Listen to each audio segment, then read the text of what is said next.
योनित्यम्मच्युतपदाम्बुजयुग्मरुक्मव्यामोहतस्तराणिप्रणायमेने अस्मद्गुरोर्भगवतोऽस्य चरणौ शरणं प्रपद्ये मातापिता युवतयस्तनया विभूतिः सर्वं विदेव नियमेन पदङ्गयानाम् आद्यस्य न कुलपते बहुलाविरामं श्रीभक्तदङ्गैवणं प्रावाविमूर्धना भूतं सरश्च महता वयपट्टनाथ श्रीभक्तिसारकुलशेखरयोगिवाः भक्ताङ्गुरेणुपरकालयतीन्द्रविश्रां श्रीपराङ्कुशमुनिं प्रणतोऽस्ति नित्यं श्रीवत्सचिन्नविश्वयभ्यो नमोक्तिं वधीमहे यदुक्तयस्त्रीकण्ठे यान्तिमङ्गलसूत्रतां சிவப்பதியான பெருமான்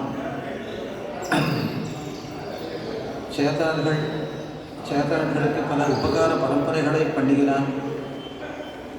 பிரளய காலத்தில் மெழுகில் ஒட்டுகின்ற தங்கம் மாதிரி நாம் கரண கலேபரங்களை இழந்து கிடக்கிற போது எம்பெருமான் கரண கலேபரங்களை கொடுக்கிறான்.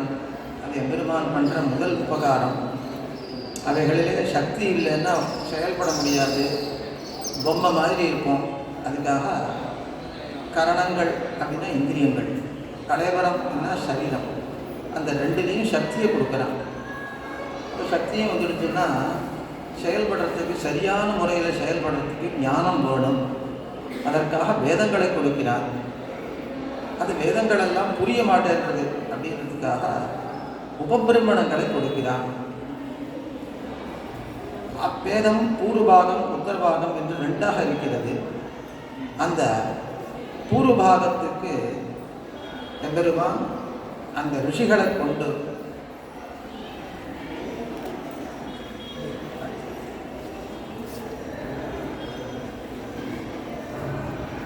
உபபிரமணங்களை இடுவிக்கிறான்.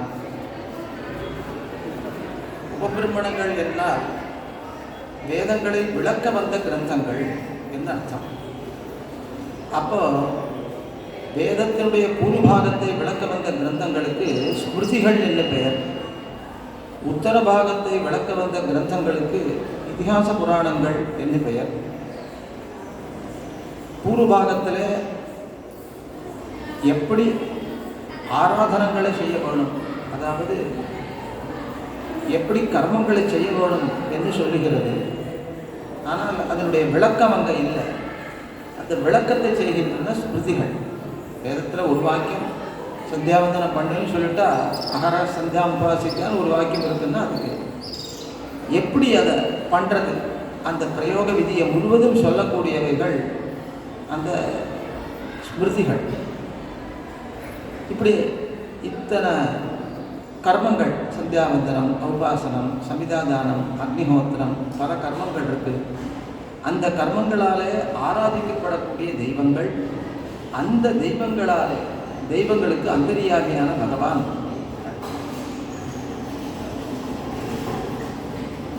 அந்த ஆராத்தியமான தெய்வங்கள் என்ன, அந்த தெய்வங்களுக்கு அந்தரியாமியான அதனால் அந்த சகல தேவதா அந்தரியாமியான பகவான் அவன் உபனிஷத்தில் சொல்லப்படுறான். அதனால் சர்வ கர்ம சமாராத்தியனாய் சகல தேவதா அந்தரியாமியாக இருக்கிறவன் உபனிஷத்திலே பிரதிபாதிக்கப்படுறான். அவனுடைய சொரூபரூப குணவிபூதிகளை எல்லாம் விளக்கமாக சொல்ல வந்தன இதிகாச புராணங்கள். அவனுடைய அவதார சரித்திரத்தை சொல்லி அதில் அவன் பண்ண சேஷ்டிதங்களை எல்லாம் சொல்லி விளக்குகின்றன அவைகள். அதனால் அவைகளும் விளக்க கிரந்தங்கள் தான். அப்போ கர்மங்களை விளக்கி தெரிந்து கொள்வதற்காக வந்தவை அந்த ஸ்மிருதிகள். பிரம்மஸ்வரூபத்தை விளக்கி தெரிந்து கொள்வதற்காக வந்தவைகள் இதிகாச புராணங்கள். அந்த இதிகாச புராணங்கள் என்னதான் இருந்தாலும் ஏட்டில் இருக்கு. வேதமோ இதிகாசமோ புராணமோ ஸ்மிருதியோ அனுப்பித்து காட்டுபவர் இருந்தால்தான் பின்பற்றுவதற்கு சௌகரியமாக இருக்கும்னு சேதனர்கள் அவைகளையெல்லாம் அதிகமாக பின்பற்றவில்லை. அதனால் எம்பெருமான் பல அவதாரங்களை பண்ணுகிறான். அவதரித்து தானே அவைகளை அனுஷ்டித்து காட்டுகிறான். அவன் அனுஷ்டித்தாலும் சில பேர் தான் திருந்துறான். என்ன ஏற்படுறது? எம்பெருமான் விஜாத்தீயன், அவன் ஈஸ்வரன், அவனால் எல்லாம் முடியும்.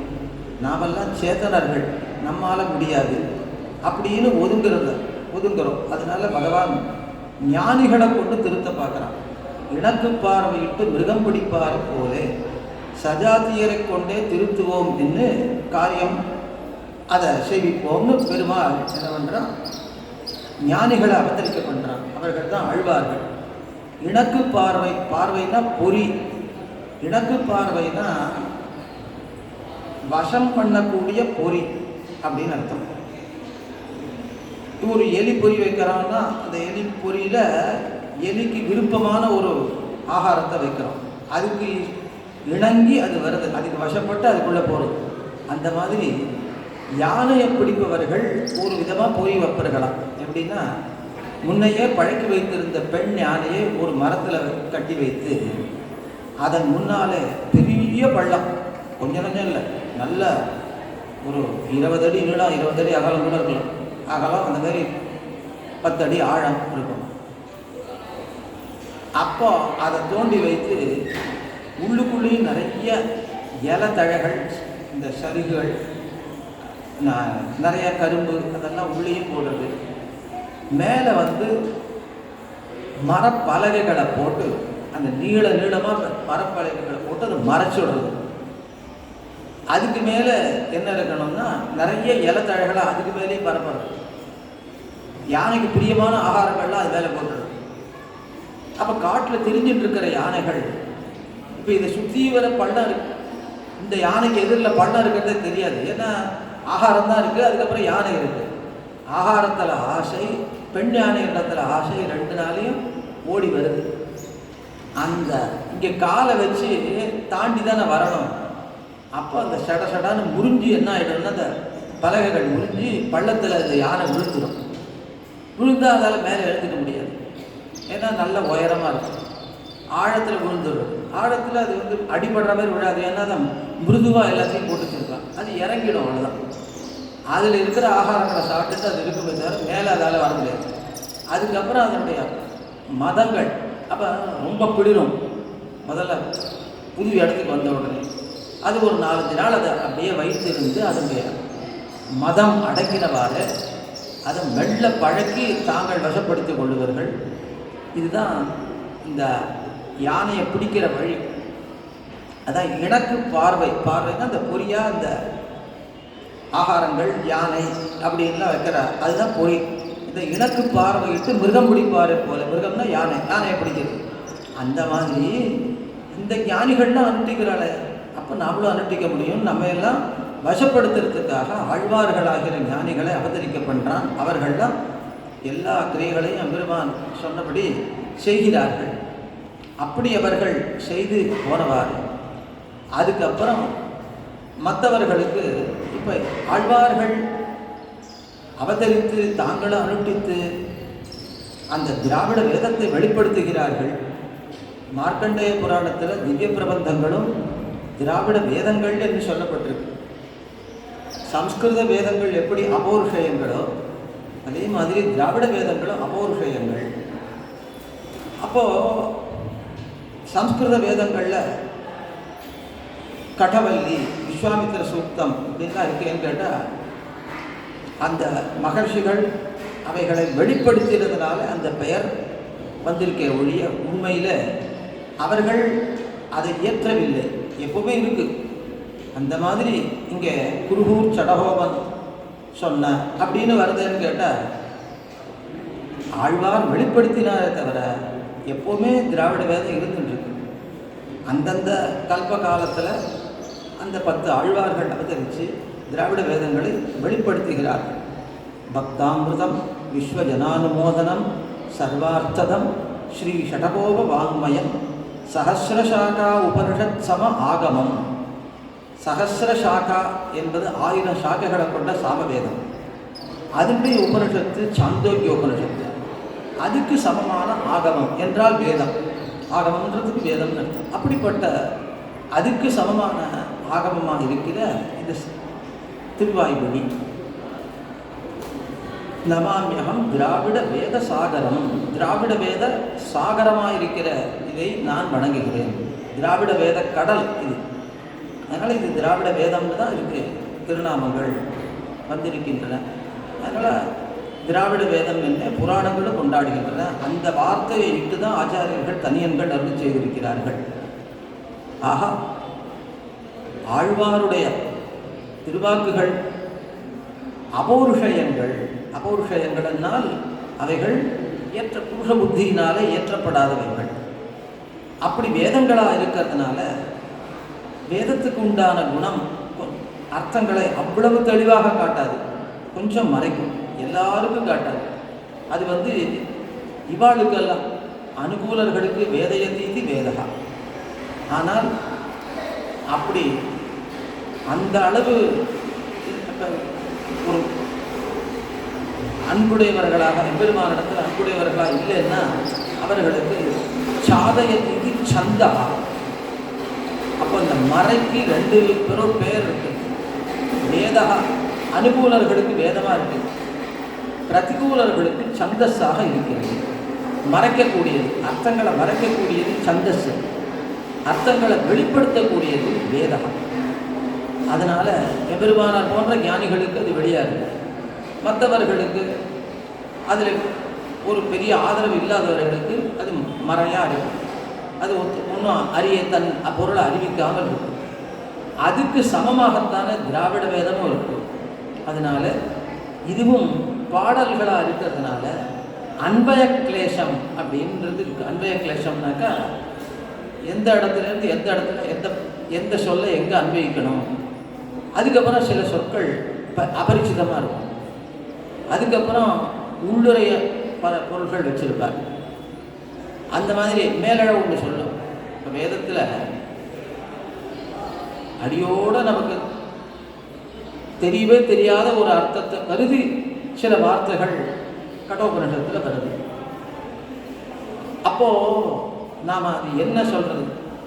துவாசுபர்ணா சைஜா சகாயா சமானம் விரக்ஷம் பரிஷஸ்வஜாதே தயோரன்யா பிப்பலம் ஸ்வாத்வத்தி அனஷ்ணன் அந்யோ அபிஜாக சீத்தின்னு ஒரு வாக்கியம். அழகான பட்சங்களை உடைய, அழகான இறகுகளை உடைய ரெண்டு பட்சிகள் சேர்ந்தே இருக்கிறவைகள், சமான குணமுடையவைகள். அப்புறம் அவைகள் மித்திரர்களாக இருக்கக்கூடிய அந்த பட்சிகள் ஒரே மரத்தை பற்றி கிடக்கின்றன. அவைகளிலே ஒரு பட்சி அந்த மரம் பழுக்கக்கூடிய பழங்களை நன்றாக புஜித்து ஒளி மங்கி போகிறது. இன்னொரு பட்சி பழங்களை புஜிக்காமல் ஒளி விஞ்சி கிடக்கிறது. இவ்வளவுதான் அங்கே இருக்குது. ஒன்றுமே புரியாது. அது அந்த மரத்தை பற்றி பேச வரல, பட்சிகளை பற்றி பேச வரல, பழங்களை பற்றி பேச வரல, புஜிக்கிறத பற்றியும் பேச வரல. அப்போ வேறு அர்த்தம். அப்போ ரெண்டு பட்சிகள், அப்போ சமானமான, அப்புறம் அதனுடைய இறக்கைகளை பற்றியும் பேச வரல, அதனுடைய குணம், அதனுடைய என்ன சொல்கிறது, சேர்ந்தே இருக்கிற பட்சிகள் என்பவை ஜீவாத்மாவும் பரமாத்மாவும். அந்த ஜீவாத்மா பரமாத்மாக்கள் ஆகிற இரண்டு பட்சிகள் ஒரு மரத்தில் இருக்கின்றன, ஒரு மரத்தை பற்றி கிடக்கின்றன. எதுன்னு கேட்டால் சரீரம் என்கிறது தான் மரம். அந்த சரீரமானது பல பழங்களை பழுக்கிறது, சுகம் துக்கம் அப்படின்னு பல சுகங்கள் பல துக்கங்களை கொடுத்துட்டே இருக்கு. அப்படிப்பட்ட பழங்களை புஜிக்கிறது ஒரு பட்சி என்பது ஜீவாத்மா என்கிற பட்சி சுகதுக்கங்களை அனுபவிக்கிறது என்று அர்த்தம். சுகதுக்க அனுபவம் சரீரத்திலே உண்டான சுகதுக்க அனுபவம் இல்லாமல் நன்றாக விளங்கி கொண்டிருக்கிறது இன்னொரு பட்சின்னா பரமாத்மான்ற பட்சி. அதனால அந்த பரமாத்மாவை பற்றி இந்த ஜீவாத்மா விடுபட வேணும். இந்த சரீரத்திலிருந்து சரீர சம்பந்தம் அற்று போனால்தான் மோட்சம் ஏற்படும். திரும்பி சுகதுக்கம் அப்படின்ற சம்சாரத்தில் மாட்டிக்கொள்ளாமல் இருக்கலாம். அப்போ இந்த மாதிரி ஒரு உள்ளுரை பொருளை வைத்து பக்ஷியை பற்றி பேசுகிற மாதிரி சொல்லிட்டு போகுது. இந்த மாதிரி கிளேசங்கள் என்ன இருந்தாலும் வேதங்களில் இருக்கும். அதை அர்த்தம் பண்ணுறது ஞானிகளால் தான் முடியும். அந்த மாதிரியும் திவ்ய பிரபந்தங்களில் வரும். அது சொல்கிறது முழுக்க அந்யாபதேசமாக ஏதோ இவாளை பற்றி பேசுகிறதா இருக்கும். கலந்து பிரிந்தவர்களை பற்றியோ கலந்தவர்களை பற்றியோ பேசுகிறதா இருக்கும். ஆனால் பார்த்தா ஜீவாத்மா பரமாத்மாக்களுக்குள்ளே இருக்கக்கூடிய அவர்களுடைய ஒரு சம்ஸ்லேஷ விஸ்லேஷங்களை பேசுகிறதா அது அமைந்திருக்கும். அது ஞானிகளால் தான் அந்த சுவாபதேசத்தை எடுத்து சொல்ல முடியும். அந்த மாதிரி அந்த வேதங்களாக இருக்கிறதுனால அவைகளும் அப்படி சில கிளேசங்களை உடையவைகளாக திராவிட வேதங்களும் இருக்கும். அதனால் அந்த திராவிட வேதங்களை வெளியிட்டவர்களான ஆழ்வார்களுடைய அருள் பெற்றவர்கள் ஆச்சாரியர்கள், நாதமுனிகள் தொடங்கி மடவாள மாமுனிகள் பரியந்தமான பூர்வாச்சாரிய பரம்பரை, அப்புறம் பின்னாலேயும் அந்த ஆச்சாரியர்களை அண்டின மகான்கள். அதனால அப்படிப்பட்ட ஆச்சாரியர்கள் இருக்காலே அவர்கள் தான் ஆழ்வார்களுடைய அருள் பெற்றவர்கள். அவர்கள் என்ன பண்ணுறார், அந்த திராவிட வேதங்களை விளக்கி நமக்கு பல அர்த்தங்களை காட்டி கொடுக்கிறார். அதனால அவைகள் நமக்கு மிகவும் உத்தேசங்களாக, அதாவது நமக்கு பிரயோஜனம் அளிப்பவைகளாக ஆகின்றன. அதனால நாம் அந்த ஆச்சாரியர்களுடைய சீர்திருத்திகளை கொண்டு ஆழ்வார்கள் எந்த அர்த்தங்களை நமக்கு காட்டி கொடுத்தாலோ அவைகளையெல்லாம் நாம் அனுபவிக்கிறோம். அதில் எம்பெருமானாரும் கூட ஸ்லாகித்தவரான ஆச்சாரியர் மிகவும் அவராலே ஸ்லாகிக்கப்பட்டவர். எம்பெருமானார் தம்மை எந்த அளவுக்கு புறத்தாழ்வானை ஸ்லாகித்தார், அவரை மதித்து கொண்டிருக்கார் அப்படின்னா அதை ஒரு ஸ்லோகம் நமக்கு சொல்றது.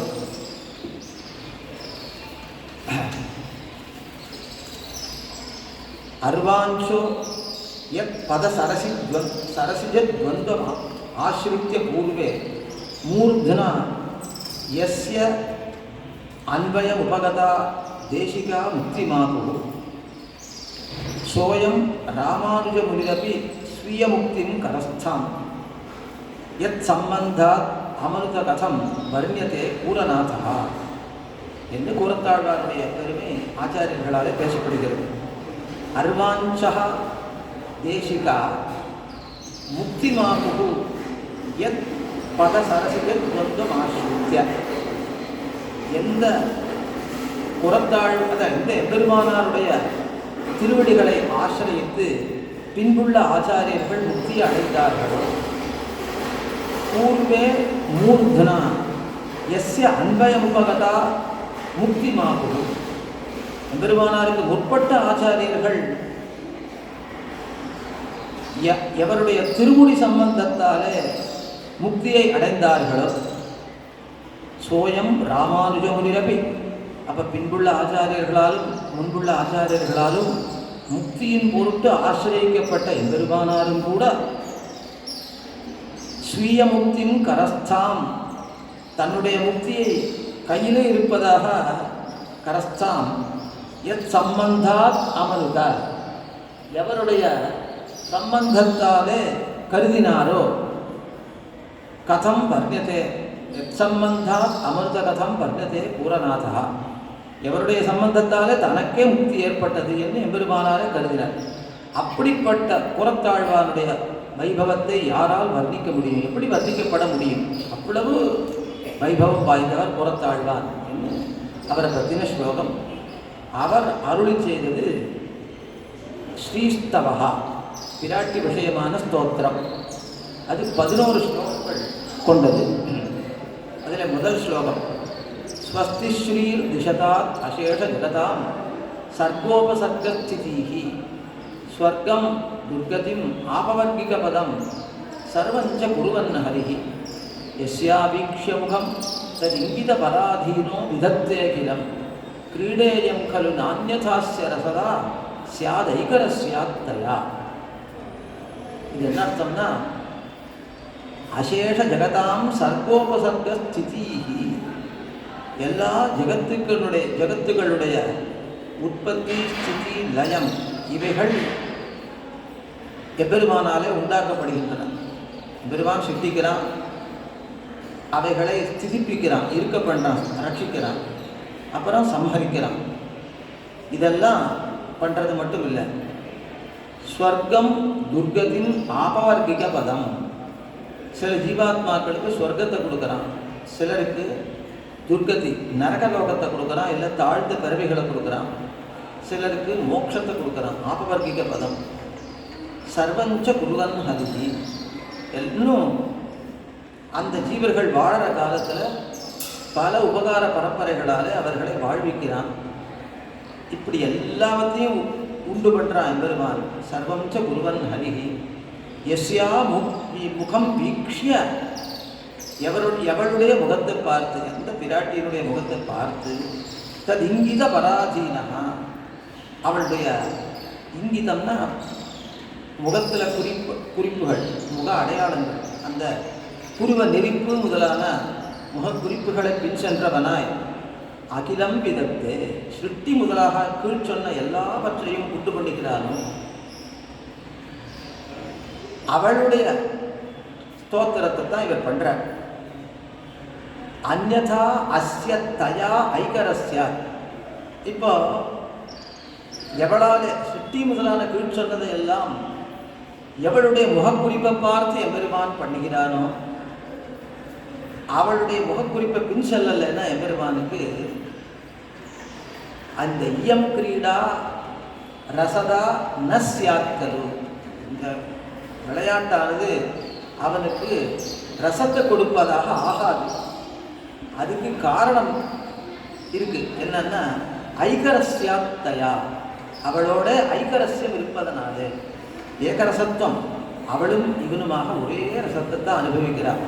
அது இருப்பதனாலே அந்த இவளுடைய முகக்குறிப்பை பின் செல்லவில்லை என்றால் அவனுக்கு அது ரசத்தை கொடுப்பதாக ஆகாது.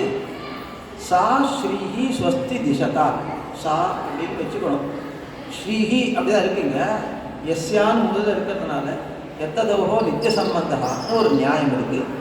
அதனால எச்சப்தம் வந்திருக்கு எஸ்யா அப்படின்னு, அதனால சா அப்படின்னு சேர்த்துக்கணும். அதனால சா ஸ்ரீஹி, அந்த ஸ்ரீயானவள் ஸ்வஸ்தி திசதா, ஸ்வஸ்தின நன்மையை அப்படின்னு அர்த்தம். தித்தியாந்தமாக கொள்ளணும். அபியமாக இருந்தால் கூட அது தித்தியாந்தமாக வச்சுக்கணும். அதனால் நன்மையை நமக்கு திசதா அளிக்க கடவுள். இந்த இடத்துல ஐகரஸ்யாத்துன்னு ஒரு பதம் சொல்கிறார். அவளோட ஏகரசத்துவம், அந்த ஏகரசத்துவத்தை முதலிலே சொன்னவர் இந்த பொய்கை ஆழ்வார். முதல் திருவந்தாதியில் 42வது பாட்டு, திருமகளும் மண்மகளும் ஆய்மகளும் சேர்ந்தால் திருமகட்கே தீர்ந்தவார் என்பல், திருமகள் மேல் பாலோதம் சிந்த படனாகடை கிடந்த மாலோத வண்ணர் மனம் என்று பாட்டு. திருமகளும் மண்மகளும், இப்போ பாலோதம் சிந்த, பார்க்கடலில் சிறு துளிகள் விடும்படியாக, அந்த சிதறி விடும்படியாக, அந்த துளிகள்லாம் நம்ம மேலே அவர்கள் மேலே சிதறி விடும்படியாக படனாகலை கிடந்த, படத்தோட கூடின, படம்னா அந்த கழுத்து, அதோட கூடின திருவனந்தாழ்வானாகிற படுக்கையிலே பள்ளி கொண்டார் எம்பெருமான். அப்படிப்பட்ட பாலோத வண்ணர், பெரிய கடல் போன்ற திருமேனியை உடைய எம்பெருமானுடைய திருமகள் மேல் மனம், பெரிய விராட்டியார் மேலே அன்பு பூண்ட மனத்தை உடையவனா இருக்கான். அந்த திருவுள்ளமானது திருமகளும் மண்மகளும் ஆய்மகளும் சேர்ந்தார். அந்த பிற ஸ்ரீதேவி நாச்சியார், பூதேவி நாச்சியார், லீலாதேவி நாச்சியார் இவர்கள் எல்லாரோடையும் எம்பெருமான் கலந்து பரிமாறுகிற போது திருமகட்கே தீர்ந்தவார் என்பவள், பெரிய விராட்டியாரிடத்திலேயே அத்து தீர்ந்திருக்கிறான் எம்பெருமான், இவளுக்கே தன்னை ஆக்கி கொடுத்திருக்கிறான். இது என்ன பிரகாரம்? அப்போ என்ன ஆயிடுறது? அவர்களோட கலக்கவில்லையான்னா அவள்லாம் ஸ்தனம் பாகு மாதிரி பெரிய விராட்டியா இருக்கு. இவள் ஒருத்தி தான் சைத்தன்ய உடையவள். அவள்லாம் சைத்தன்யம் இல்லாமல் இவளுக்கு உபகரணங்களாக ஆகிறார்கள். அப்போ இவளுக்கே தான் அர்த்தம் தீர்கிறான் இருக்கான். அந்த அளவு ஐகரஸ்யம் அவளோட இருக்கிறது என்று ஆழ்வார் செய்கிறார். அதனால இங்கேயும் புறத்தாழ்வார். இப்போ எம்பெருமான் இப்படி கலக்கிறான்னு சொன்னதனுடைய பொருள் என்னன்னு புறத்தாழ்வார் விளக்கிறார்னா, அவளோட ஏகரசத்துவத்தை உடையவன், ஒரே ரசம். அவளுக்கு என்ன நெஞ்சில தோன்றதோ அதுதான் இவளுக்கு பிடிக்கும், அவளுக்கு பிடிக்காதுன்னு இவளுக்கு பிடிக்காது. இதுதான் அந்த ஐகரஸ்யம். அப்படின்னு இங்கே அவளுக்காகத்தான் சிருஷ்டி சம்ஹாரங்களை எம்பெருமான் பண்ணுகிறான் என்ன இங்கே விளக்கி காட்டுறார் அந்த பாட்டை. இது மாதிரி தான் அந்த திராவிட வேதங்களை விளக்குபவைகளாக ஆச்சாரியர்களுடைய ஸ்தோத்திரங்கள் அமைந்திருக்கின்றன. இது முதல் ஸ்லோகம். ரெண்டாவது ஸ்லோகம், ஹே ஸ்ரீ தேவி சமஸ்தலோகஜனனீம் துவாம் ஸ்தோது வீகாமகே யுக்தாம் பாவய பாரதீம் பிரகுணய பிரேமப்பிரதானாம் தியம் பக்திம் பந்தய நந்தயாஸ்ரிதமிமம் தாசம் ஜனம் தாவகம் லக்ஷ்யம் லக்ஷ்மி கடாட்ச வீச்சி விசித்தேஹே தேஸ்யாம சாமீவயம். ஹே ஸ்ரீர் தேவி, பெரிய பிராட்டியாரே, ஹே ஸ்ரீதேவி நாச்சியாரே, சமஸ்த லோகஜனனீம் துவாம், எல்லா உயிர்களுக்கும் தாயாயிருக்கிற உன்னை வயம் ஸ்தோது மீகாமகே, நாங்கள் ஸ்தோத்திரம் பண்ணுவதற்கு முயல்கிறோம், விரும்புகிறோம். யுக்தா பாரதியும் பாவய, உம்மை ஸ்துதிப்பதற்கு தகுதியான வாக்கை எனக்கு நீ உண்டாக்கப்படும். வாக்கு தேவரில்தான் தான் வரணும். நூலாட்டின்னு பெரிய பிராட்டியாருக்கு தான் திருநாமம். நூலாட்டி கேழ்வனார் ஹயக்ரீவனார் என்கிறான் என்று திருமணிஷி ஆழ்வார் வித்யாகாரக தெய்வம் பிராட்டி மகாலட்சுமி தாயார் என்று திருமணிஷி பிரான் அருள் செய்கிறார். இவளுடைய அடியாள்களாக, இவளுக்கு வேலைக்காரிகளாக அந்த சரஸ்வதியோ பார்வதியோ இருக்கிறார்கள் என்று புறத்தாழ்வானே அருள் செய்கிறார். இப்போ அவளே தன்னுக்கு கீழ்பட்டவர்களை வைத்து அப்போ வித்யா விஷயமான சில காரியங்களை சரஸ்வதிக்கு கொடுக்கிறாள் பெரிய பிராட்டியார். ஆனால் வித்யாகாரக தெய்வம் பிரதானமாக இருக்கிறவள் அவள் தான், அவளுக்கு அடியவர்கள் தான் இவாள் தான் அப்படின்னு தான் சாஸ்திரம்.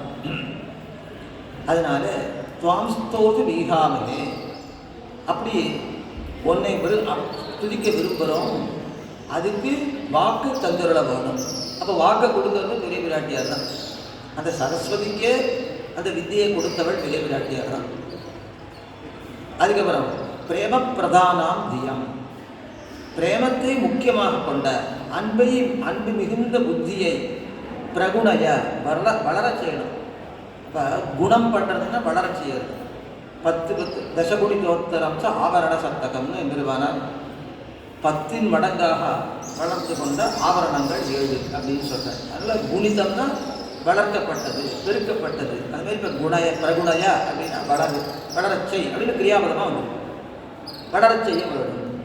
பக்திம் பந்தய, பக்தியை நல்லதாக செய்யணும். அதுக்கப்புறம் பரமபக்தி அளவாக வளரச் செய்யணும். இப்போ பக்தி இருக்குது, அதை பரபக்தியாக்கி பரஜானமாக்கி பரமபக்தியாக ஆக்க வரும். ஆசிரிதம் இவம் ஜனம், உண்மை அடைந்திருக்கிற இந்த ஜனத்தை தன்னை நைச்ச அனுசந்தானம் பண்ணிக்கிறார். ஜனம்னு சொன்னால் ரொம்ப தாழ்ந்த ஒரு ஜந்து அப்படின்னு அர்த்தம். அந்த மாதிரி தன்னை சொல்லிக்கிறார். இவம் ஜனம், இந்த ஜனத்தை அடியேனை தாவகம் தாசம், உம்முடைய ஏவல் சேவகனாக அடிபகொண்டு நந்தைய ஆனந்தப்படுத்த வேண்டும். ஹே லக்ஷ்மி, ஹே லக்ஷ்மியே, அமீ வயம் ச, இந்த அடியோங்களும் தே கடாட்ச வீச்சி விசிறுத்தேகே, உம்முடைய தேவதையருடைய கடாட்சங்கள், அந்த கடாட்சங்களாகிற பார்வைகள், அந்த கடாட்சங்களாகிற பார்வைகளுடைய வீச்சி அப்படின்னா அலை, விசிறுத்தேகேன்னா பரவுதல். அந்த கடைக்கண் பார்வை, அந்த பறவை உம்முடைய கடாட்சங்களாகிற பார்வைகளுடைய அலைகளுடைய பரவுதலுக்கு, அலைகள் பரவுதல், அதுக்கு லட்சியம் சியாம, நாங்கள் இலக்காக ஆக வேணும் என்று பிரார்த்திக்கிறார். அப்போ இப்போ உமக்கு புதுசாக என்ன கொடுக்கணும், நீர் தான் எல்லாம் பெற்றவராச்சே அப்படின்னு பிராட்டிக்கு எண்ணம். அப்படி சொல்லக்கூடாது. அப்போ உமக்கு வேற ஏதான ஐஸ்வர்யாதிகள் வேணுமான்னு கேட்டால், இல்லை அதெல்லாம் எனக்கு வேண்டாம், உண்மை ஸ்தோத்திரம் பண்ணுறதுக்கு அனுகூலமான பக்தியை எனக்கு கொடுக்கணும் அப்படின்றது தான் இந்த ஸ்லோகத்தில் அவருடைய பிரார்த்தனை. ஆஹா, இவர் வேற எதையும் விரும்பாத அனன்ய பிரயோஜனரானவர். இப்போ உங்களுடைய கடாட்சம் எனக்கு கிடைக்கணும்னு சொல்கிறாரு, அந்த கடாட்சத்தினுடைய பரவுதல் தனக்கு கிடைக்கணும்னு சொல்கிறாரு. அதுக்கு என்ன அர்த்தம்னு கேட்டால், இப்படி ஒரு அந்த கடாட்சத்தினாலே இப்போ நீர் தான் நல்ல கவியாச்சே, உனக்கு இனிமே புதுசாக என்ன பண்ணணும் அப்படின்றது தான் பெருமாள் தாயாருடைய கேள்வி. அது என்னன்னா, அப்படி இல்லை, வாயால் சொன்னால் போராது, நம்மிடத்தில் மிகுந்த பக்தி உண்டாக வேணும். அந்த பக்தியினாலே உம்மிடத்துல வாக்கு எனக்கு பெருகப்படும் அப்படின்னு சொல்கிறேன். அந்த மாதிரி எனக்கு நீ உண்டாக்கி தரணும் என்று கேட்குறேன்.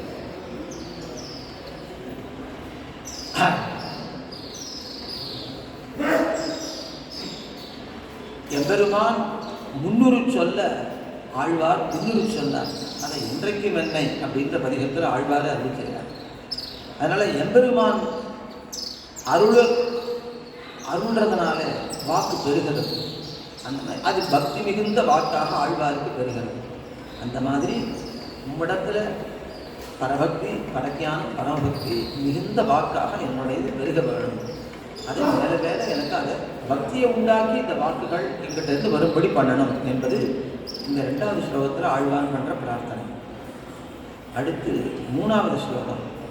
ஸ்தோத்திரம் நாம ஹிமாவனந்தி கவயோ எத் ஜன்யதீயான் குணான் அந்யத்ர த்வசதோதிரோப்ய பணிதிஹி சாதரிஹி வந்தியாத்வதி சம்யக் சத்ய குணாபிவர்ணனமதோ ப்ரூயு கதம் தாத்ருஷி வாசஸ்பதினாபி சக்கியரச்சனா त्वत् सद्गुणोर्नो निधौ. श्रीदेवी पिराटिये कवयः किं नाम स्तोत्रम आवनन्ति. कविगळ्ना स्तोत्रम என்று எதை சொல்லுகிறார்கள் என்ன ஸ்தோத்திரத்தினுடைய சப்தார்த்தம் இப்படி வருது. இந்த அர்த்தத்திலையும் சொல்றான்.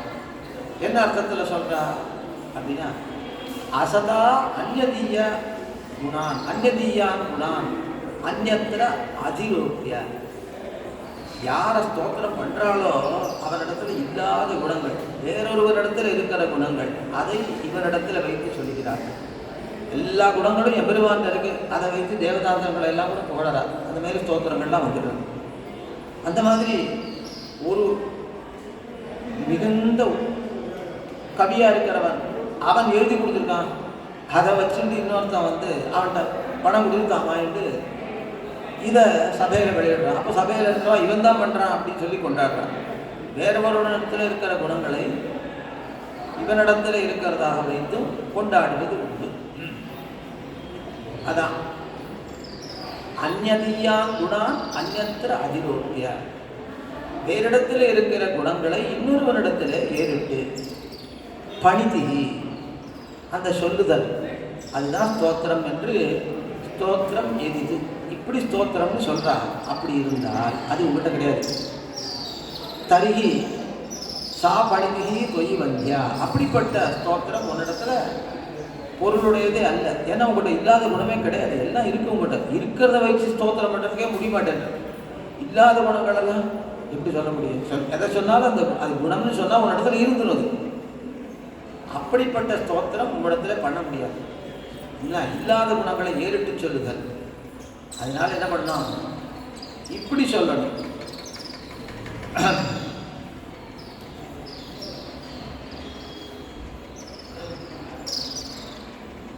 சம்யக் சத்திய குணாபிவர்ணனம் அதோ. இதுக்கு பிறகு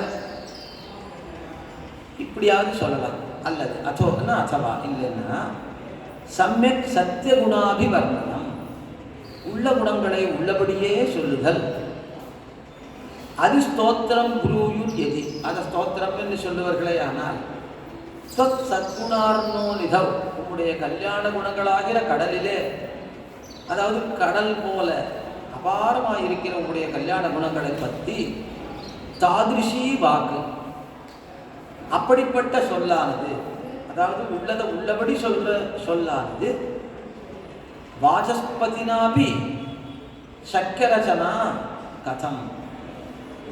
வாக்குக்கெல்லாம் வல்லவன் பிரகஸ்பதி தேவகுரு, அவ்வளவு நன்னா பேசக்கூடியவன். அவனாலே கூட சொல்ல முடியாது உன்னுடைய குணங்களை. அப்படி சாத்தியமான சேர்க்கையை உடையதன்று. அவனாலையும் அப்படி பதங்களை சேர்த்து ஒன்றை புகழ்ந்து விட முடியாது. அதனால உன்னிடத்துல எப்படி ஸ்தோத்திரம் பண்றது? அப்போ நான் உள்ளதை உள்ளபடி சொல்றதுன்றது பிரகஸ்பதியாலே முடியாதுன்னா நான் பண்றதுன்றது ரொம்ப சாகசமான செயல். அதனால சாபலத்தினால பண்றேன் அப்படின்னு சொன்ன தன்னை நைச்சியத்தை, தன்னுடைய நைச்சியத்தை அனுசந்தானம் பண்றேன் இந்த ஸ்லோகத்தால. இப்போ எம்பெருமானுடைய குணங்களை புகழ முடியாது அப்படின்னு சுத்தி சொல்றது. எதோ வாச்சோ நிவர்த்தந்தே அப்பிராப்பிய மனசாசா. எவனுடைய குணத்தை பேச புகுந்தால் வாக்குகள்லாம் திரும்புகின்றனவோ, மனசினாலும் எட்ட முடியாமல் திரும்புகின்றனவோ என்று சொல்லுகின்றது வேதம். அந்த மாதிரி பிராட்டியனுடைய குணங்களையும் சொல்ல முடியாது, நினைக்கவும் முடியாது என்று இந்த ஸ்லோகத்தாலே அருள் செய்தார் புறத்தாழ்வார். அடுத்தது 4வது ஸ்லோகம். ஏ வாசாம் மனசாம் ச குருகிரகதயா க்யாதா குணாஸ்தாவகாஹ தானேவ பிரதி சாம்புஜிஹ்வமுதிதா ஹை மாமிகா பாரதி ஹாஸ்யம் தத்து ந மன்மஹே நஹி ஜகோர் ஏகாகிலாம் சந்திரிகாம் நாலம்பாது விதி பிரகிருஹ்ய ரசனாம் ஆசீத சத்யாம் திருஷி. ஹே ஸ்ரீர் தேவி, அப்போ பிராட்டியே, தாவகா ஏ குணாக, உம்முடையவர்களான எந்த குணங்கள் வாசாம் மனசாம் ச துர்கிரகதையாக்கியாதாக, வாக்குகளுக்கும் மனசுக்கும் எட்டாதவைகளாக பிரசித்தி பெற்றிருக்கின்றன. கியாதாக, அப்படிப்பட்ட குணங்களை தான் பிரத்யேக, அந்த குணங்களை குறித்தே மாமிகா பாரதி, என்னுடைய வாக்கானது சாம்புஜிஹ்வம் யதா ததா உதிதா. அம்புன ஜலம், ரசத்தோட ரசமூரின நாக்கோட கூட கிளர்ந்தது, பிரவர்த்தித்து விட்டது. ரொம்ப ஒரு இடத்துல அன்பினால எனக்கு ரசத்தோட வாக்கு ஒன்று ஸ்தோத்திரம் பண்ண ஈடுபட்டு விட்டது, முயன்று விட்டது. உதிதா அப்படி உண்டாயிடுத்து. ஹை அப்படின்னா ரொம்ப சந்தோஷத்தோட சொல்றேன், அது ஒரு மகிழ்ச்சியை காட்டுற சொல். ஹை மாமிகா பாரதி, என்னுடைய சொல் அப்படின்னு. தத்து ஹாஸ்யம் ந மன்னகே, அந்த மாதிரி ஒன்றை புகழ வரது இந்த வாக்கு, அது பரிகசிக்க தகுந்ததுன்னு நான் நினைக்கல. அது நல்ல செயலை தான் செய்யறதுன்னு தான் நான் நினைக்கிறேன். சகோரி அகிலாம் சந்திரிகாம், அந்த சகோரி பக்ஷியானது சந்திரனுடைய கிரணங்கள், அந்த தமிழ சந்திர கிரணத்துக்கு நிலான்னு பேர். நிலான்னா அது சந்திரனை நினைச்சுட்டு பிரயோகம் பண்றோம் அநேகமா, அது எங்கேயோ ஒரு இடத்துல பிரயோகம் இருக்கு. ஆனால் நிலான்ற சப்தத்துக்கு காவியங்கள்ல அநேகமா சந்திரிகா அப்படின்னா சந்திர கிரணம். இப்போ நம்ம இடத்துல வர கிரணம் தான், அதுதான் சந்திரிகா, அதுதான் நிலா. சந்திரன்றது அங்கே உட்காந்துருக்கு, அது நிலா இல்லை, இதுதான் நிலா. இப்போ இங்கே இந்த நிலான்ற அர்த்தத்தில் தான் சந்திரிகான்ற சப்தம் சொல்லிருக்கார் ஆழ்வான். அதாவது இந்த கிரணம், அந்த கிரணங்களை எல்லாம் சாப்பிட்டே வாழுமா எதுன்னா சகோரிங்கிற பட்சி, மழை நீரை மட்டுமே உண்டு வாழும் சாதக பட்சி, சந்திர கிரணங்களை மட்டுமே உண்டு வாழும் இந்த சகோரி பட்சி. இதெல்லாம் காவியங்களில் சொல்லப்படுற பட்சிகள். அதனால ஏதோ ஒரு காலத்தில் இருந்திருக்கு, நமக்கு இன்னைக்கு காணப்பட மாட்டேங்குது. அந்த சகோரி பட்சியானது சந்திரனுடைய கிரணம் எத்தனை நிறைய பறவை கிடக்குமே, எல்லாத்தையும் பானம் பண்ண முடியாது தான். அதுக்காக வெறுமருந்துடுமா, தனக்கு எவ்வளவு பானம் பண்ண முடியுமோ அதை பானம் பண்ணி தான் இருக்கும். அதுதான் சொல்றாரு, அகிலாம் சந்திரிகாம் ஏகா அகம் பாத்தும் அலம் நாஸ்மி இது. நான் இது எல்லா சந்திர கிரணங்களையும் பானம் பண்ண முடியாதவள் என்று அது நிற்காத இல்லையோ. திருஷி சத்தியம், தாகம் இருக்கிற போது ரசனாம் பிரகிருஹ்ய, தன்னுடைய தாகத்தோட கூடின நாக்கை மடக்கி கொண்டு நாசி தகி உட்கார்ந்துருக்காது இல்லையோ. தனக்கு எவ்வளவு பானம் பண்ண வேணுமோ, தாகம் இருக்கோ அத்தனையும் அந்த கிரணங்களை பானம் பண்ணிவிடும். அந்த மாதிரி உம்மை துதிக்க எனக்கு ஆவல் எழுந்து விட்டது. அப்படி துதிக்காமல் இருக்க முடியாது. அதனால் நான் நாக்கை மடக்கிட்டு இருக்க மாட்டேன், நான் உம்மை துதிப்பேன். அது பரிகசிக்க தகுந்த தண்ணு அப்படின்னு சொல்கிறார் 4வது ஸ்லோகத்தில். 5வது ஸ்லோகம். க்ஷோதீயான யுக்த புத்திரபி நிஸ்நேகோ ப்யனீகோபிதே கீர்த்திம் தேவி நிகன்னகம் நச்ச விதேம் யஜ்ஞோ ந ஜிஹ்ரேம் ச துஷ்யேத் சாது நதாவதா நகிஷுனா லீடா பாகீரதி துஷ்யேத் ஸ்வாபி நலஜ்ஜதே ந விவேத்யார்த்திஸ்து சாமியேச்சுனஹ.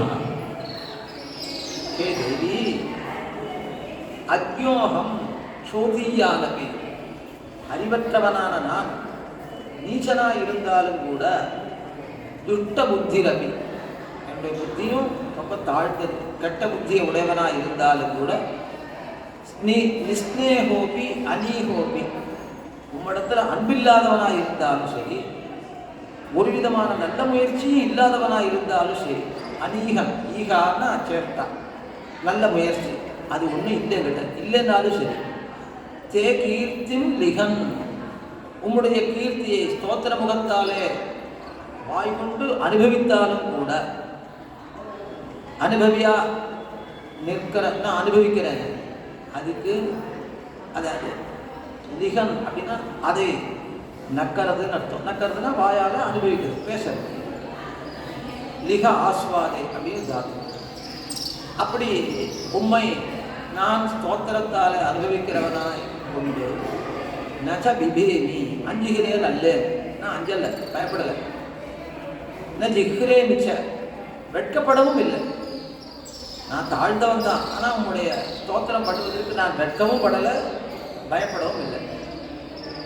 சா கீர்த்திஸ்து தாவதா ந துஷ்யே, என்னாலே வர்ணிக்கப்படுறது உங்களுடைய கீர்த்தி, அதனால அது தோஷம் அடையாது. என் நாக்கில் புகுந்து புறப்பட்டதுனாலேயே உங்களுடைய கீர்த்திக்கு பங்கம் வராது, அது கெட்டு போயிடாது. அதுக்கு உதாரணம் ஒன்று சொல்கிறார். பாகீரதி சுனா லீடாபி, பாகீரதின்றது கங்கா ஜலம், கங்கை. அந்த கங்கையானவள் எம்பெருமானுடைய ஸ்ரீபாத தீர்த்தம் மிகவும் புனிதமான நதி. அந்த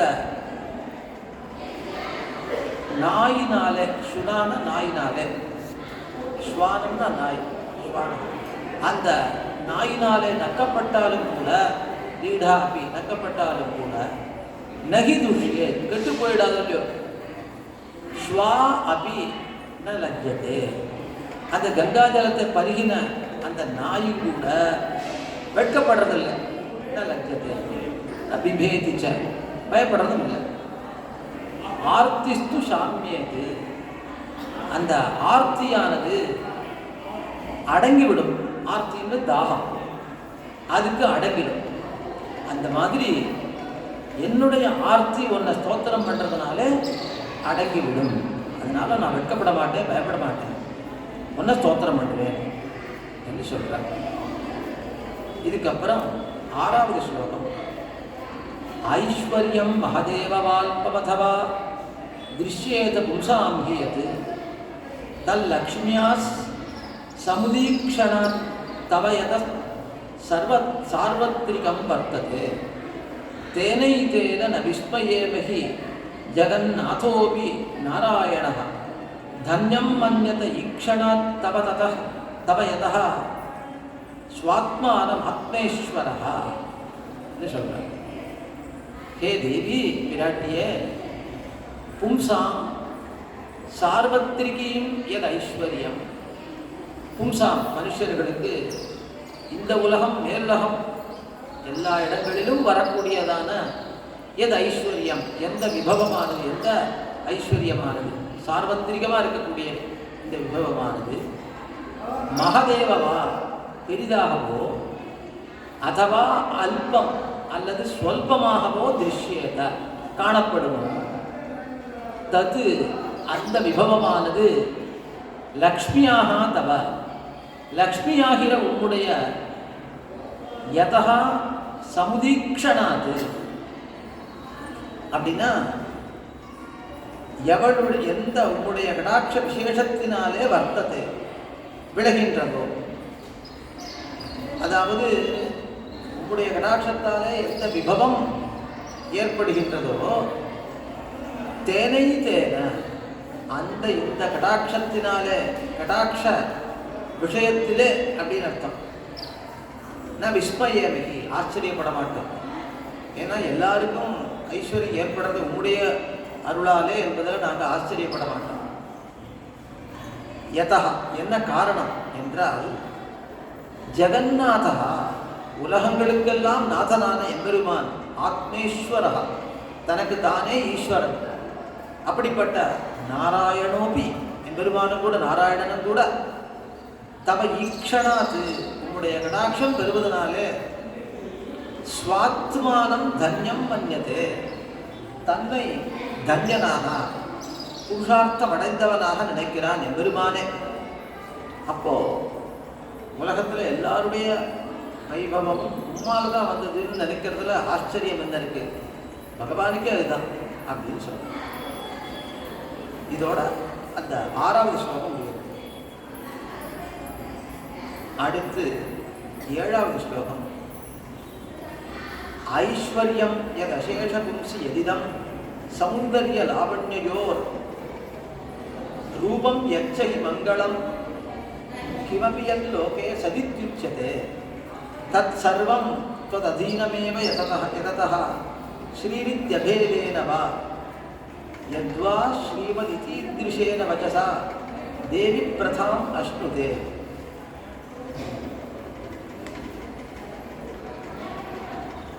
ஹே தேவி, அசேஷ பும்சி யத் ஐஸ்வர்யம், எல்லா சேதனர்களிடத்திலும் எந்த ஐஸ்வர்யம் உள்ளதோ, சௌந்தர்ய லாவண்யோ எதிதம் ரூபம், அவயவ சோபை சமுதாய சோபைன்னு 2 இருக்கு. சௌந்தர்யம் அவயவ சோபா, லாவண்யம் அப்படிங்கிறது சமுதாய சோபை. லவணஸ்ய பாவகா லாவண்யம், ஒரு இடத்துல உப்பு போட்டால் எல்லா இடத்துலையும் கலந்துடும், அது லாவண்யம். சௌந்தர்யம் அந்தந்த தனித்த அவயவங்கள்ல அழகு. அது இவத்தினுடைய உருவம் எதிதம் ரூபம், அவற்றினுடைய உருவம் எது இருக்கோ லோகே எச்சகி மங்களம், லோகத்திலே மங்களம் என்று பெயர் பெற்றது யாதொன்று உண்டோ, எத் கிமபி சத் இது உச்சது, இது உச்சது, யாதொன்று நல்லதுன்னு சொல்லப்படுறதோ, தத் சர்வம், அந்த ஐஸ்வர்யம் முதலியவை எல்லாம் யத் த்வததீனமேவ, எந்த உம்முடைய ஒரு காரணத்தால உம்முடைய கட்டளைக்கு அந்த ஆணைக்கு அடங்கிறதாகவே இருக்கும். அதஹா தத் சர்வம், அதனாலே அதெல்லாம் ஸ்ரீரித் அபேதேனவா, ஸ்ரீ என்று அபேதமாகவோ என்ற சொல்லாலயோ அப்படின்னு அர்த்தம். நல்லதுன்னாலும் மங்களகரம்னாலும் ஸ்ரீஹின்னு அதுக்கு பேர் வருது. உம்முடைய பேரே அதுக்கெல்லாம் வருது. யத்வா அல்லது ஸ்ரீமத் இது ஈதிருஷேன வச்சசா, ஸ்ரீயை உடையது, ஸ்ரீமத்னா ஸ்ரீயை உடையது அப்படின்ற வாக்குனாலே பிரததாம் அஷ்ணுதே, பிரததா அப்படின்னா அந்த பிரசித்தி, அந்த பிரசித்தியை அடைகிறது அப்படின்னு அர்த்தம். அப்போ ஸ்ரீயோ அல்லது ஸ்ரீமத் என்றோ பிரசித்தியை அடைகிறது. என்ன? உன்னுடைய சம்பந்தத்தால யாவுமே என்று சொல்றேன். இப்படி 7வது ஸ்லோகம். அடுத்து 8வது ஸ்லோகம். தேவி த்வன் மகிமாவதிர்ன ஹரிணா நாபி த்வயா ஞாயதே யத்யப்யேவ மதாபி நைவ யுவயோஸ் சர்வஜ்ஞதா ஹீயதே யன் நாஸ்தேவ ததக்ஞதாம் அனுகுணாம் சர்வஜ்ஞதாயா விதுஹு யோமாம்போஜ விதந்தயா கில விதன் பிராந்தோய வித்யுச்சதே. ஹே தேவி பிராட்டியே, தொன் மகிமாவதி, உம்முடைய பெருமையினுடைய எல்லையானது ஹரிணாபி யத்யபி ந ஞாயதே, ஹரியான பகவானாலும் கூட அறியப்படவில்லைதான். துவயாபி, உம்மாலும் ந ஞாயத்தை, அறியப்படுகிறது இல்லை.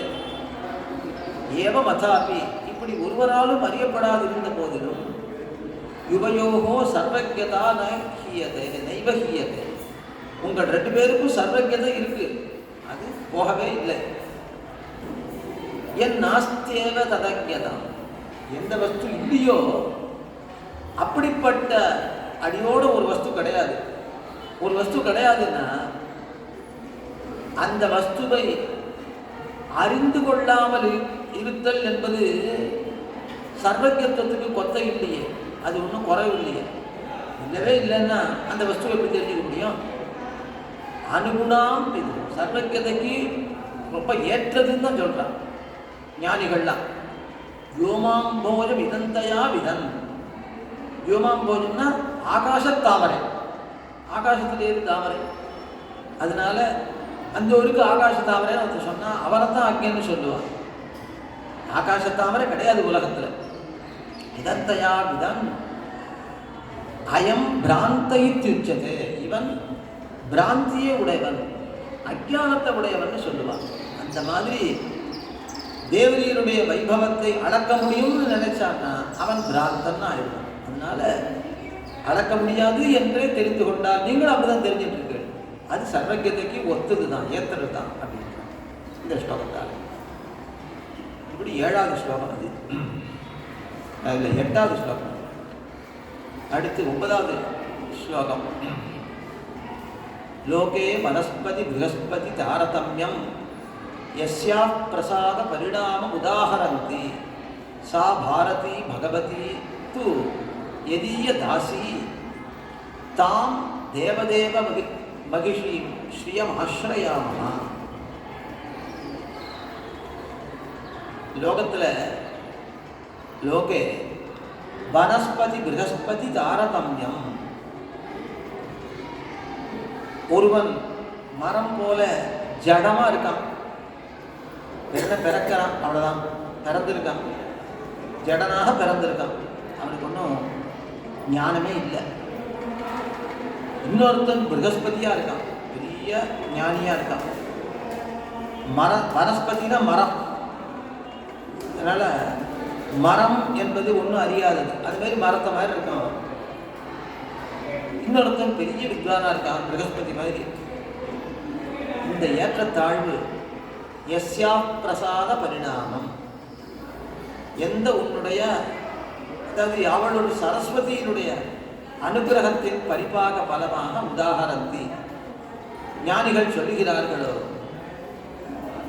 பகவதி சா பாரதி து, பூஜ்யான அந்த சரஸ்வதியானவள் எதிய தாசி, எந்த உன்னுடைய தாசியா இருக்காளோ, இந்த விராட்டியினுடைய அடியவளா இருக்காளோ, தேவதேவ மகிஷி, தேவதேவ பிரானுடைய தேவியான உன்னுடைய மகிழ்ச்சி, தாம் ஸ்ரீயம் ஆசிரயாம, அந்த பிராட்டியான உண்மை ஆசிரியிக்கிறோம். இப்போ லக்ஷ்மி கடாட்சம் பெற்றவர்கள் தான் இந்த வாக்தேவி சரஸ்வதி. அவள் உனக்கு தாசியாக இருக்கிறாள். கவையாகி கொம்பாகி காட்டகத்தே நிற்கும் அவையல்ல நல்ல மரங்கள், சபை நடுவே நீட்டோலை வாசியா நின்றான் குறிப்பறிய மாட்டாதவன் நன்மரம் என்று ஒரு செய்யுள் தமிழ். இப்போ காட்டில் கவையா இருக்கு, கொம்பா இருக்கு அப்படின்னா நடத்தோம்னா கிளைகள் நிறைய உடையதாக இருக்குது. சில இடங்களில் கொம்புகள் இருக்கும், அந்த கொம்புகளை வைத்து தான் நம்ம குடிக்கும்போ மற்றதோ பண்ணி வச்சுக்கிறோம். அதனால் கொம்பாகி காட்டகத்தே நிற்கும், காட்டில் இருக்கக்கூடிய மரங்கள்லாம் இருக்கு, அவைகள்லாம் நல்ல மரம் இல்லை. சபை நடுவே நீட்டோலை வாசியா நின்றான் குறிப்பறிய மாட்டாதவன். ஒரு ராஜா இன்னொரு ராஜாவுக்கு ஓலை அனுப்பிச்சிருக்கான், அதை ஒருத்தன் வாசிக்கிறான். அந்த வாசிக்கிறவனுடைய எண்ணம் என்ன அப்படின்றத தெரிஞ்சுக்கிறவன், அவனுடைய அபிப்பிராயத்தை தெரிந்து கொள்றவன் இருக்கானே, அவன் தான் உண்மையில அறிந்தவன். அதன்படி அவன் செயல்படணும். இப்போ வெறும் அந்த ஓலையில் ஒன்று இருக்கும், ஓலையில் ஒன்று இருக்கிறது மட்டுமே போராது. அந்த ஓலையை ஒரு அபிப்பிராயத்தோடு எழுதிருவான் அந்த ராஜா. அந்த குறிப்பை இவன் தெரிந்து கொண்டான்னா அவன் தான் உயர்ந்தவன், இல்லைன்னா அவன் மறந்தான். சபை நடுவே நீட்டோலை வாசியா நின்றான் குறிப்பறிய மாட்டாதவன், அவனுடைய குறிப்பை, அவனுடைய கருத்து என்னன்றது அறிய மாட்டாதவன் நன்மரம். அதுதான் அவன் தான் நல்ல மரம் அப்படின்ற. இப்போ குறிப்பு அப்படின்றதுன்னா அதுதான் தாத்பரியம், பக்து இச்சா அப்படின்னு சாஸ்திரங்கள் சொல்லணும். பக்தாவினுடைய இச்சை தான் அந்த தாத்பரியம் என்பது. இப்போ ஆரம்பத்தில் நம்ம வேதத்தினுடைய தாத்பரியத்தை தெரிந்து கொள்ளணும் அப்படின்றத நம்ம பார்த்தோம். துவாசுவர்ணா சைஜாசகாயான்னாச்ச மரம், பக்ஷி, பழம் போகம், போஜனம் இதையெல்லாம் சொல்ல வரல. சரீரம், ஜீவாத்ம பரமாத்மாக்கள், கர்மபலானுபவம், கர்மபலானுபவ ராகித்யம். அதனால ஒருத்தனுக்கு அந்த பிரகாச ஆதித்யம், இன்னொருத்தனுக்கு பிரகாச மாந்தியம் என்ன இந்த தாத்பரியத்தில் வேதம் அதை பிரயோகிச்சிருக்கு. மேலே சொல்கிற சப்தார்த்தம் வேற. பல இடங்களில் சப்தார்த்தமும் தாத்பரியமும் ஒன்றா தான் இருக்கும், சில இடங்களில் மாறி இருக்கும். அதை தெரிஞ்சு கொள்ளணும். தாத்பரியங்கள் அங்கங்கே வேற இருந்தால் அதையும் தெரிந்து கொண்டால் அவன் தான் ஞானி, இல்லைன்னா நன்மரம் அப்படின்னு சொல்லிட்டு என்ன இகழலாம்படி சிலர் மூடாத்மாக்களாக இருக்கிறது அந்த சரஸ்வதியினுடைய அனுகிரகம் இல்லாததுனால. அவளே உனக்கு தாசியாக இருக்க. புத்தன் பிரகஸ்பதியா நிறைய விஷயங்களை தெரிஞ்சு விடுறான். அவன் தொடங்கறச்சே அவனுடைய அபிப்பிராயம் என்னன்னு தெரிஞ்சு விடுறான். அப்படின்றச்சு அப்போ இந்த கோசலஜா இங்கிதஜாக கோசலாக, கோசல தேசத்தவர்கள்னா இங்கிதம் முகக்குறிப்பை வச்சு எல்லாத்தையும் தெரிஞ்சுடுவாள். அந்த அளவு ஞானிகள். அந்த மாதிரி இங்கிதஜாஸ்து கோசலாகான்னு சொல்லுவாங்க. அந்த மாதிரி சிலர் அவ்வளவு வேகமாக தெரிந்து கொள்கிறாங்க. அதுக்கு காரணமும் அந்த சரஸ்வதியினுடைய கடாட்சம். அப்படிப்பட்டவள் உனக்கு தாசி என்று இந்த ஸ்லோகத்தில் சொல்கிறார். அடுத்து 10வது ஸ்லோகம். யஸ்யா கடாட்ச மிருதி வீக்ஷண வீக்ஷணேன சத்ய சமுல்லசித பல்லவ உல்லலாச விஸ்வம் விபர்யய சமுத்த விபர்யம் பிராக் தாம் தேவதேவ மகிஷீம் ஸ்ரீயம் ஆசிரயாமஹ. பிராக் விபர்யய சமுத்த விபர்யம். பிரளய காலத்தில், பிராக்னு முன்ன பிரளய காலத்தில், விபர்யய சமுத்த விபர்யம். விபரியம்னா கடாட்சம் பெறல, லக்ஷ்மி கடாட்சம் பெறாமையினாலே வாட்டம் அடிஞ்சு கிடக்கு இந்த ஜெகத்து. விஸ்வம் அதுனா பிரளயத்தில் ஒடுங்கி கிடக்கு, வெறும் அச்சேதனமாக இருக்கு. விஸ்வம் அந்த ஜெகத்தானது யஸ்யாக கடாட்ச மிருது வீக்ஷண தீக்ஷணேன, யாவள் ஒரு பிராட்டியினுடைய கடைக்கண்ணாலே மெல்ல மெல்ல நோக்கணுன்ற சங்கல்பத்தாலே, வீக்ஷண நிரீக்ஷணேன அந்த பார்க்கணுன்ற நிரீக்ஷணம் சங்கல்பம். அதனாலே ஏன்னா நிறைய பொழிஞ்சா ஜெகத்தால தாங்க முடியாது. சத்யா சமுல்லசித பல்லவம் உல்லலாச. செங்கன் சிரிச்சிரிதே மேல் வழியா போகணும் ஆண்டாள் பிரார்த்திக்கிறார். கொஞ்சம் கொஞ்சமாக உடைய கடாட்சத்தை எங்கள் மேலே பிரசரிக்க விடணும் என்ன.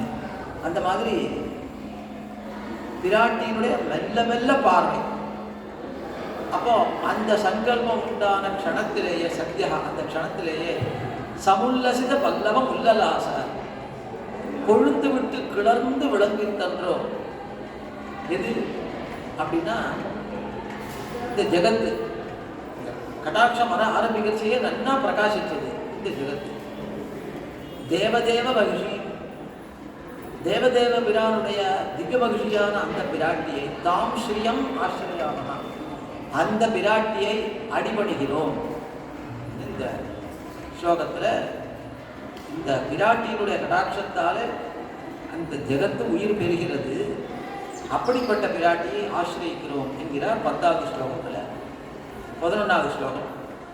யஸ்யா கடாட்ச வீக்ஷா க்ஷணலக்ஷம் லக்ஷிதா மகேஷாஸ்து ஸ்ரீரங்கராஜமகிஷீ சா மாமபி வீக்ஷதாம் லக்ஷ்மீ. யஸ்யாஹ கடாட்ச வீக்ஷா க்ஷணலக்ஷம் லக்ஷிதாக, யாவள் ஒரு பிராட்டியினுடைய கடக்கன் நோக்கத்திற்கு ஒரு நொடி பொழுதாகிலும் இலக்காக பெற்றவர்கள். கடாட்ச வீக்ஷா க்ஷணலக்ஷம் லக்ஷிதா. ஒரு க்ஷணம் அந்த கடாட்சத்துக்கு ஆளாகிதான் போகணும். வந்தார் மகேஷாக பெரிய செல்வம் மிஞ்சினவர்களா ஆயிடுறாவ. ஸ்ரீரங்கராஜ மகிஷி, ஸ்ரீரங்க நாச்சியாராகிற சா லக்ஷ்மி. அப்போ ஸ்ரீரங்கநாதனுடைய நாச்சியார் ஸ்ரீரங்கராஜ மகிஷி. அந்த லக்ஷ்மியானவள், பிராட்டியானவள் மாமபி வீக்ஷதாம், என்னையும் கடாட்சிக்கட்டும் என்னைய பிராட்டி திருவடிகளில் பிரார்த்திக்கிறார். இப்போ பிராட்டி சம்பந்தம் பெற்றதுனாலே இளைய பெருமாளே லக்ஷ்மணம் லக்ஷ்மி சம்பன்னா என்று சொன்னார்.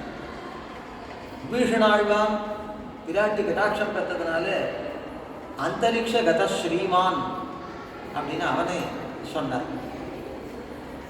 இப்படி கைங்கரிய சம்பத்தை பார்த்து தான் அவளெல்லாம் ஸ்ரீ அப்படின்னு லக்ஷ்மி சம்பன்னன் ஸ்ரீமான் என்றெல்லாம் சொல்கிறார்.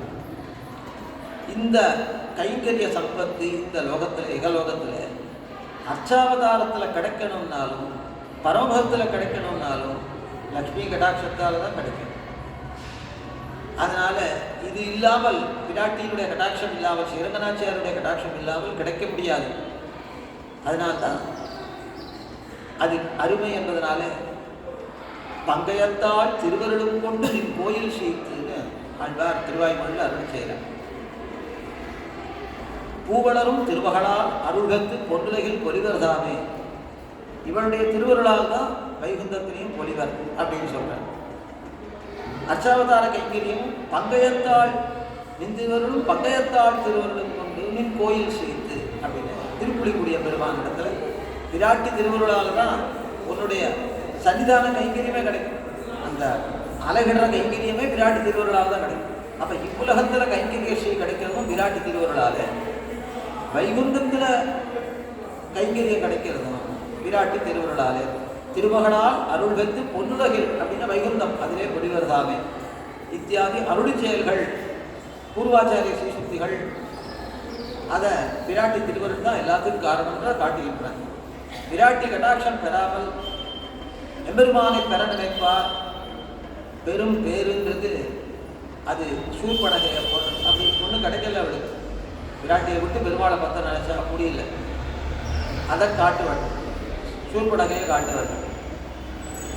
சா மாமபி வீக்ஷதாம் லக்ஷ்மி, அப்படிப்பட்ட மகாலட்சுமி எல்லாரையும் கடாட்சித்து தன் அருளாலேயே வாழ்விக்கிறவளான விராட்டி என்னையும் குளிர கடாட்சித்தருளி கைங்கரிய சம்பத்தை எனக்கு அருள வேணும் என்று பிரார்த்தித்து இந்த ஸ்தவத்தை தலை கட்டுகிறார். ஆழ்வார் திருவடிகளே சரணம், எம்பெருமானார் திருவடிகளே சரணம், ஈய திருவடிகளே சரணம்.